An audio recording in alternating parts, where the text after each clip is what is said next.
কলকাতার গর্ব বসু বিজ্ঞান মন্দির। এই প্রতিষ্ঠানকে ভারতের আধুনিক বিজ্ঞান চর্চার পীঠস্থান করে তোলেন যে মানুষটি, তার নাম দেবেন্দ্রমোহন বসু, কিংবদন্তি বাঙালি বিজ্ঞানী। বাংলার বিজ্ঞান জগতের ৩ বসুর একজন, জগদীশচন্দ্র বসুর ভাগ্নে। আচার্যের প্রয়াণের পর দেবেন্দ্রমোহনই বসু বিজ্ঞান মন্দিরের হাল ধরেন। বোস ইনস্টিটিউটের এই যে শেপটা, সেটা কিন্তু উনিই দিয়েছিলেন as a modern research centre. Professor DM Bose না থাকলে কিন্তু আমরা এই রূপে পৌঁছাতাম না। ডিএম বোস ছিলেন আমাদের দ্বিতীয় ডিরেক্টর ইনস্টিটিউটের। জগদীশ বোস তো আমাদের founder director.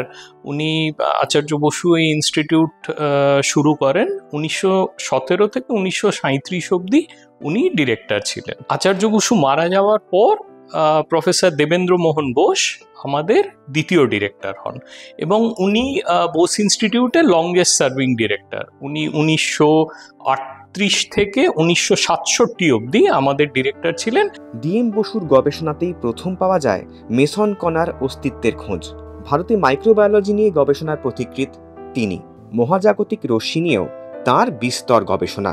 As a physicist owner contribution খুব ওয়েল নোন। পার্টিকেল ফিজিক্সে ওনার প্রচুর কন্ট্রিবিউশন আছে। এছাড়া উনি আমাদের মাইক্রোবায়োলজি ডিপার্টমেন্টও শুরু করেন অ্যারাউন্ড 1942। এটা এশিয়ার one of the first departments for sure আর কি।